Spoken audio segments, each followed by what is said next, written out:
Volodymyr Zelensky has been extremely effective at getting people and nations from around the world to support his cause in the conflict against Putin's Russia. So in this video, we'll break down 5 leadership habits you can use to command massive respect and make people want to follow you, whether you're leading in business, politics, or just your social life. We're also going to touch on Putin's approach in regards to these same habits. Before we start though, the goal here is not to evaluate personalities, politics, or the war itself. It's to help you become a stronger leader using relevant real-world examples. And to the people of Ukraine and Russia, I wish you peace and health, and I hope that there's a peaceful resolution very soon. Which brings us to our first point. Do not simply ask people to behave in ways that are good for you. Show them how what's good for you is good for them, and they'll follow enthusiastically. This may seem obvious, but in high-stress situations, we sometimes expect the other person to care about what's good for us, as Zelensky does in this next clip. For context, he and the reporter are discussing why the West won't enforce a no-fly zone, and Zelensky implies that the West is not taking into account the Ukrainian people's interest, but their own. The rest of the governments, as I understand it, think it will become worse if they involve themselves actively. So it would be worse for whom? For our families? No. For whom?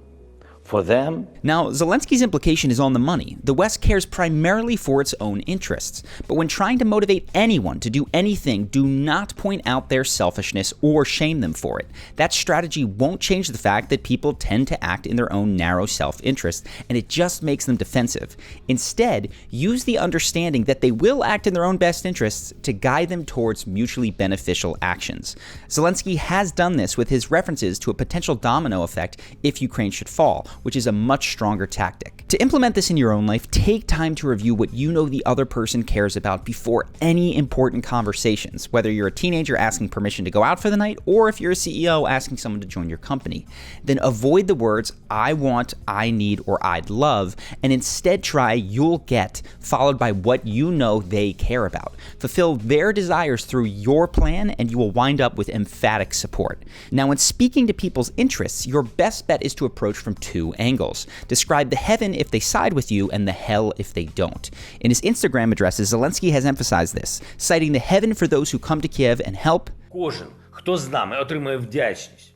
Не тільки нашу, але й інших народів світу. Кожен, хто з нами, має шанс стати справжнім героєм. Then he belabors the personal cost that will come to those who support Russia.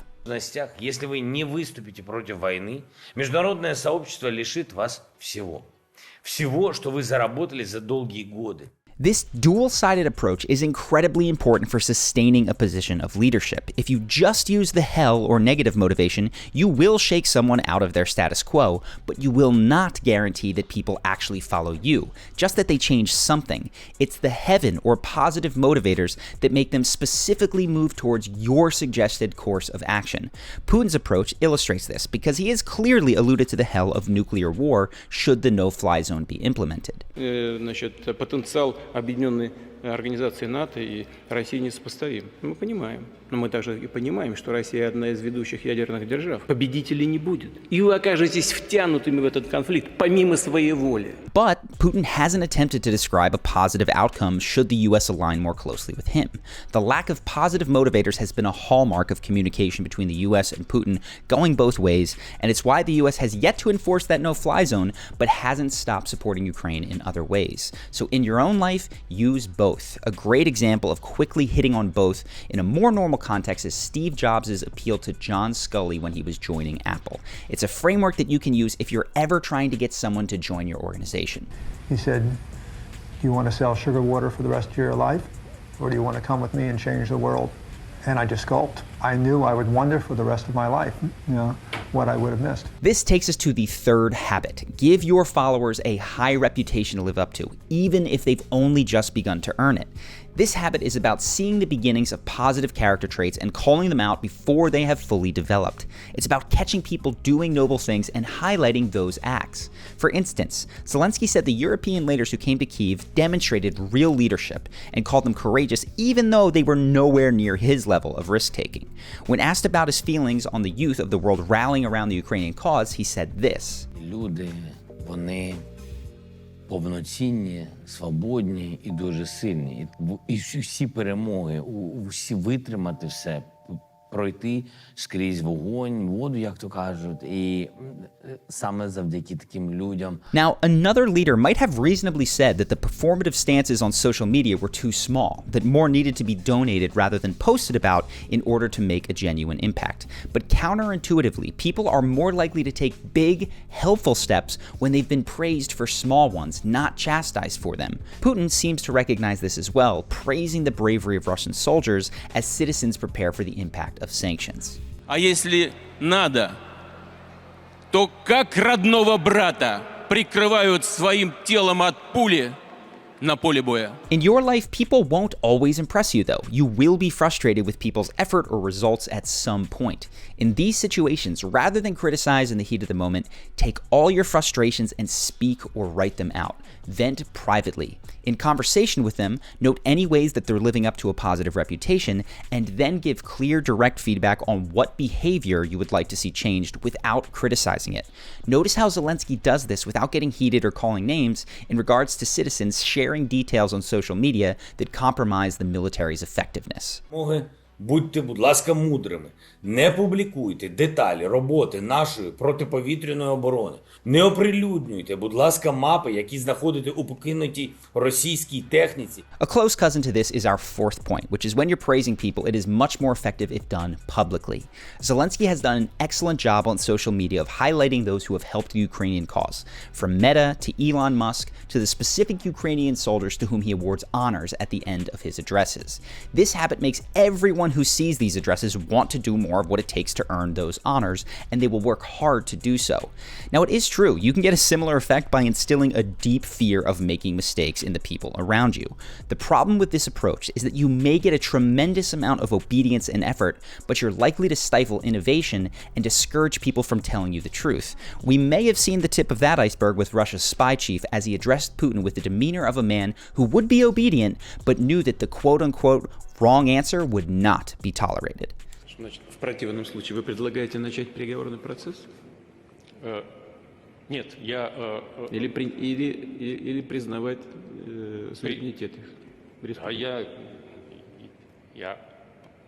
говорите прямо. Я поддержу предложение. So avoid the short-term motivator of fear and instead stick to public praise, whether it's making a point to call out friends who have been helpful in front of a group or complimenting employees on team Zoom calls. But of course, the most important piece of leadership and the part that truly inspires people is this: your own behavior sets the standard for everyone around you. Zelensky's refusing evacuation, staying in Kyiv, and visiting the wounded has done more for morale than all the other points in this video combined. That's because an inevitability of being a leader is that your personal character gets transferred to the organization's culture. It happens more slowly in huge organizations and quickly in small ones, but it's an inevitability either way. This is the privilege and responsibility of leadership. Your personality gets magnified. So if you're a leader and there's a trait you'd like to see more of around you, like a willingness to self-sacrifice for the greater cause, you need to cultivate that trait in yourself first, and you need to show it to your people. You don't have to be on the literal front lines, but people must know that your dedication at least matches what you ask from them. When that happens, the bar raises for everyone. Now, of course, this last point especially assumes you're already a leader. And if you'd like more on how to become a leader, whether that's socially or professionally, I highly recommend checking out How to Win Friends and Influence People. It's got amazing examples that have stuck with me for years and still affect how I speak and even write emails every single day. And the good news is that you can check this out for free, courtesy of this video's sponsor, Audible. When you join using the link audible.com/charisma or by texting charisma to 500-500, you get one free audiobook with your 30-day trial. And I highly recommend How to Win Friends and Influence People. It's amazing, probably top 5 most influential in my entire life. If you decide to stay with Audible after the free trial period, you get one free audiobook per month and access to Audible Plus, which has a huge library of audiobooks, podcasts, and even guided meditations all included. A lot of people say that they don't have time to feed their brain watching YouTube or reading books, but when you're listening, there is no excuse. So if you want to check out How to Win Friends, you can do it while you're exercising or even just sitting in traffic. I highly recommend it. Check out audible.com/charisma or text charisma to 500-500 to do it today. I hope that you guys enjoyed this video, and I look forward to seeing you in the next one.